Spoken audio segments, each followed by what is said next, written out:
어느 날 지친 하루를 마무리하고 싶었던 나는 숙면을 취하고 싶어졌다. 매일 밤 뒤척임 없는 숙면을 취할 수 있다면 얼마나 좋을까? 그래서 나는 여러 자료를 조사하고 경험을 바탕으로 숙면을 돕는 다양한 방법들을 시도해보기로 했다. 먼저 숙면에 도움이 되는 환경을 조성하기로 했다. 침실은 가능한 한 어두운 것이 좋다고 해서 나는 두꺼운 암막 커튼을 설치하기로 했다. 빛이 조금이라도 들어온다면 깊은 잠에 방해가 될 수 있기 때문이었다. 또한 온도 또한 중요한 요소였다. 너무 추운 것도 너무 더운 것도 숙면에 방해가 되기 때문에 적정 온도를 유지하는 것이 중요했다. 나는 적정 온도 유지를 위해 온도를 20도 정도로 맞추고 자는 동안 발전기가 자동으로 조절되도록 설정했다. 다음으로 중요했던 것은 잠들기 전의 루틴이었다. 스마트폰이나 컴퓨터 화면에서 나오는 블루라이트는 멜라토닌 분비를 방해하여 숙면을 어렵게 만든다고 하여 잠들기 최소 1시간 전에는 모든 전자기기에 대한 사용을 중단하기로 했다. 대신 그 시간에 독서를 하거나 명상을 하며 마음을 편안히 하라는 조언을 따르기로 했다. 나는 자기 전 비욘드 더 베이직스라는 책을 읽고 간단한 명상으로 그날의 긴장을 풀곤 했다. 식습관 역시 밤이 되기 전 중요한 부분이었다. 잠들기 전 과식을 하게 되면 소화 때문에 숙면을 취하기 어려운 경우가 많았다. 그래서 나는 저녁은 가볍게 먹고 자극적인 음식이나 카페인이 포함된 음료는 피하기로 결심했다. 대신 따뜻한 허브티 한 잔으로 마음의 안정을 찾았다. 운동도 일정 부분 도움이 되었다. 낮 동안 적절한 운동은 신체를 적절히 피로하게 하여 잠이 잘 오게 돕지만 너무 늦은 시간의 운동은 오히려 잠을 방해할 수 있다고 했다. 그래서 체계적으로 아침이나 이른 오후에 일상적인 운동을 하며 신체 리듬을 맞추었다. 이러한 노력 끝에 나는 예전보다 훨씬 수월하게 잠들 수 있었고 무엇보다 아침에 일어날 때마다 몸도 가볍고 머리도 개운한 느낌을 받을 수 있었다. 나의 뒤척임 없는 숙면 비법은 이러한 경험에서 배운 노하우들의 집합체였다. 물론 모든 사람에게 다 적용될 수 있는 방법은 아니겠지만 나에게는 꾸준한 실험과 경험의 결과로 이상적인 숙면을 취할 수 있는 방법을 찾아낸 것이다. 상쾌한 아침은 결국 이처럼 하루를 편안히 마무리하고 잠자리 들게 해주는 일련의 습관에서 비롯된 것이었다. 이는 단순한 잠들기가 아니라 삶의 질을 높이는 데 있어 그 시작점이라는 것을 깨달았다. 이제 나는 매일 밤이 기대된다. 꿈속에서 더욱 활기찬 내일을 준비할 수 있다는 믿음과 함께 말이다. 두 번째 이야기. 모든 운동의 시작은 특정 목표를 설정하는 데서 시작된다. 어떤 사람들은 마라톤을 준비하고 누구는 건강한 삶의 일부분으로서의 운동을 선택한다. 그러나 대부분의 사람들에게 있어 최적의 건강과 체형을 위해 근력 운동과 유산소 운동을 조화롭게 결합하는 것이 중요하다. 오랜 시간 동안 사람들은 보디빌더처럼 단순한 근력 운동에 집중하거나 반대로 마라토너처럼 유산소 운동에만 전념하곤 했다. 그러나 근력 운동과 유산소 운동은 각각의 이점이 있으며 두 가지를 균형 있게 조합하는 것이 실제로 모든 면에서 더 나은 결과를 가져온다는 사실을 발견하였다. 먼저 근력 운동의 장점을 살펴보자. 근력 운동은 단순히 근육을 강화하는 것 이상의 이점을 제공한다.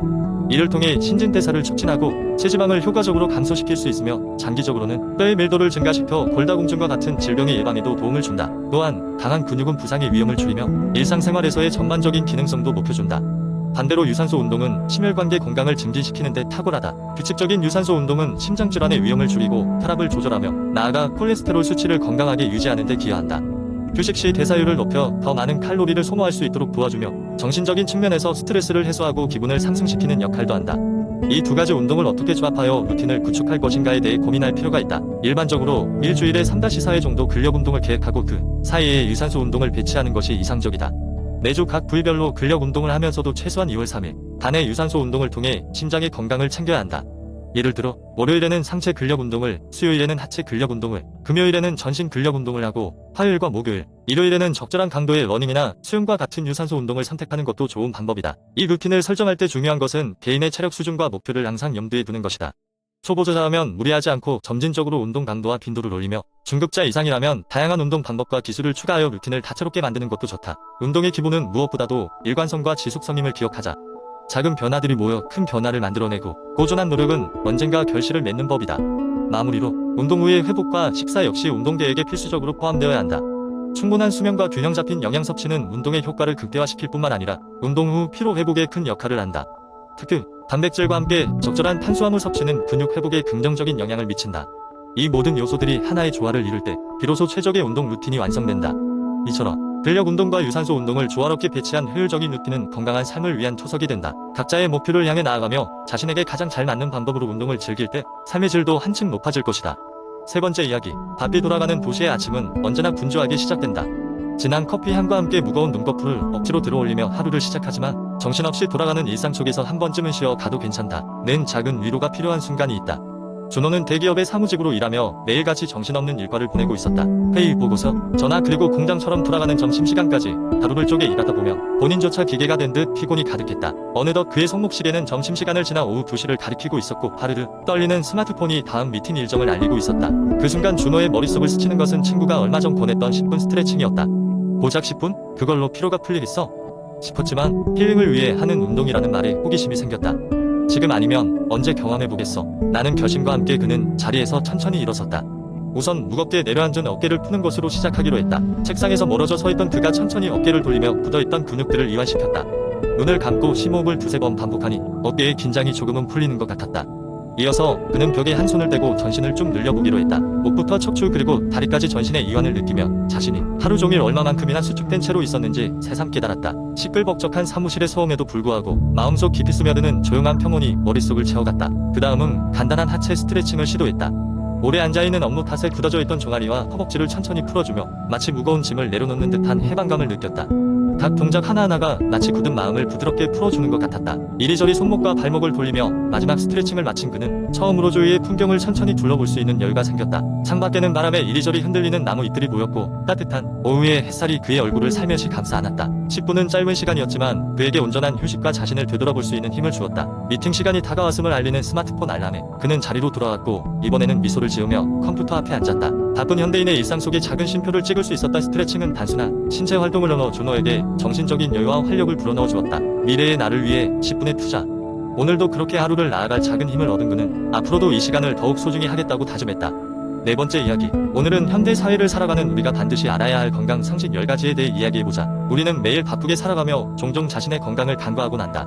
하지만 건강한 삶을 위한 작은 변화가 때로는 우리 삶에 큰 변화를 가져올 수 있다. 첫 번째로 충분한 수면의 중요성을 강조하고 싶다. 수면은 우리의 신체와 정신을 회복시키는 데 매우 중요한 요소이다. 일관된 수면 패턴을 유지하고 하루에 최소 7-8시간의 수면을 취하는 것은 면역 체계 강화와 기분 조절에도 도움을 준다. 특히 현대인은 스마트폰이나 컴퓨터, 전자기기에 노출되는 시간이 많아 수면의 질이 나빠지기 쉬운데 잠들기 전 1시간 정도는 화면과 거리 두기를 실천하는 것이 좋다. 두 번째로는 영양소의 균형 잡힌 섭취이다. 현대인은 패스트푸드와 외식에 익숙해져 있지만 충분한 과일과 채소의 섭취는 비타민과 미네랄의 부족을 방지하고 만성질환의 위험을 줄여준다. 매일 식사에 다양한 색상의 채소와 과일을 포함시켜보자. 걷기와 같은 간단한 운동 습관도 중요하다. 걷기는 심장을 강하게 하고 기분을 향상시키며 많은 시간을 투자하지 않고도 하루 30분 정도면 충분한 효과를 누릴 수 있다. 세 번째 필수 상식으로는 물을 충분히 마시는 것이다. 물은 우리 몸의 대부분을 차지하는 성분으로 신진대사를 촉진하고 노폐물 배출에 중요한 역할을 한다. 특히 커피나 술을 많이 마시는 현대인은 하루 2리터 이상의 물을 마시는 것을 추천한다. 네 번째로는 정신건강관리이다. 스트레스는 현대 사회의 고질병이라고 해도 과언이 아닐 정도로 많은 이들이 스트레스로 고통받고 있다. 명상이나 요가, 심리상담 등을 통해 스트레스를 관리하는 방법을 배우는 것이 좋다. 다섯 번째 상식으로는 규칙적인 건강검진의 중요성을 들 수 있다. 작은 이상이라도 조기 발견하여 적시에 치료할 수 있는 기회를 놓치지 않는 것이 현대인에게 필수적이다. 여섯 번째는 해로운 습관 피하기이다. 흡연과 과도한 음주는 명백히 건강에 해로운 영향을 끼친다. 금연과 절주는 활기찬 삶을 유지하기 위한 필수 조건이라 할 수 있다. 일곱 번째 상식으로는 자외선 차단이다. 자외선은 피부 노화와 질병의 주범 중 하나이며 현대인은 낮 동안 자외선에 노출되는 시간이 많다. 따라서 외출 시에는 자외선 차단제를 바르고 모자나 선글라스를 활용해보자. 여덟 번째로는 적합한 체중 유지이다. 비만은 다양한 질병의 원인이 되기 때문에 자신에게 맞는 적정 체중을 유지하려는 노력이 필요하다. 건강한 식단과 운동을 통해 적정 체중을 유지하는 방법을 찾아보자. 아홉 번째 상식은 대인관계의 중요성이다. 사람들과 건전한 관계를 유지하는 것은 정신 건강에 큰 도움이 된다. 외로움은 건강에 악영향을 미칠 수 있어 가족과 친구들과의 시간을 소중히 여기며 관계를 지속적으로 공고히 하는 것이 중요하다. 마지막으로 10번째로는 긍정적인 사고방식의 힘이다. 긍정적인 마음가짐은 스트레스를 줄이고 삶의 질을 높이며 어려운 상황에서도 버틸 수 있는 정신적 힘을 기른다. 이렇듯 현대인의 건강한 삶을 위해 기본적으로 알아야 할 상식들은 멀고 어렵지 않은 것들이 대부분이다. 작은 습관의 변화가 쌓이고 모여 인생의 질적인 변화를 주리라 확신하며 우리는 이 모든 것들을 일상에 조금씩 적용해 보아야 할 것이다.